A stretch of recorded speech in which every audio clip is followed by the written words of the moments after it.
and President Zelensky thanked U.S. President Donald Trump for working to stop the killings and discussed security guarantees and arms purchases with him and European leaders. Despite the focus on peace, President Trump and President Zelensky again rejected an urgent ceasefire, with President Trump suggesting a full peace deal could proceed while fighting continues. President Zelensky described his private conversations with President Trump as their best yet. President Trump also announced that President Putin has agreed to Western security guarantees for Ukraine. President Zelensky said he's ready for a bilateral meeting with President Putin to end the war, and U.S. Senator Marco Rubio added that President Trump had suggested to Putin that he meet with the Ukrainian president. President Zelensky added that security guarantees from allies would be formalized within the next week to 10 days as talks continue to seek a lasting resolution to the conflict. Meanwhile, Russian envoy Dmitry Peskov says it was an important day for diplomacy, stressing the focus is on lasting peace, not just a temporary ceasefire. Now we go back to Professor Jim Rice of International Law. Professor, thank you for staying with us. I would like to take your analysis on why couldn't European leaders let President Zelensky go by himself to U.S. yesterday? Do you think they didn't trust him, or do you think they didn't trust President Trump? Yeah, that's a great question. I was very pleased to find out on Sunday night that the European leaders from the Western democracies were intent on attending the talks in Washington. And they did so, I think, certainly not because they don't trust Zelensky, but rather because they were fearful that Trump and his cronies would bully and intimidate Zelensky for a second time, as they did on the 28th of February of this year. So I think it was absolutely essential and a great thing that the European allies attended.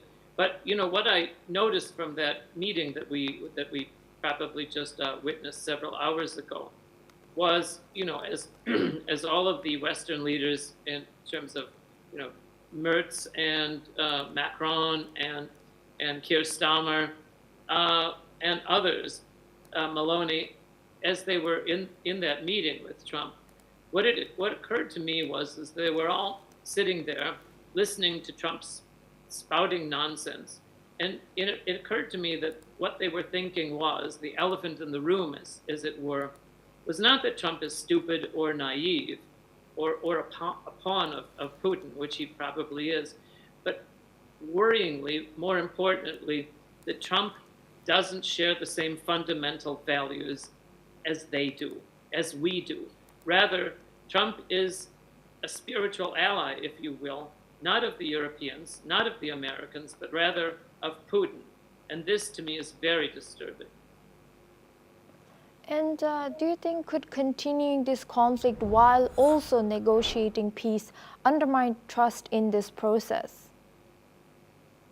Well, I would say that it does, but as I mentioned before, I can't take this process seriously at all, simply because Putin does not want the war to end. Rather, he wants the war to end on his own terms. And if we just look at the demands that Trump has made, that he made in Alaska, he's basically calling for, all of this territory that he hasn't even seized yet. And apart from the fact that if he is able to get this territory, and it will leave open a road to Kyiv. It will be a strategic catastrophe for Ukraine. But more importantly than that, because in addition to being a scholar of international law, I'm also a human rights advocate. Just think of the millions of people, the hundreds of thousands of families and individuals who would be handed over from a democratic Ukraine to a totalitarian Russia under Trump. And just think of Bucha, where there were mass murders when the Russians invaded, or Mariupol. All of the places that Russia conquered, they butchered, murdered people, kidnapped children, and sent them to the interior of Russia.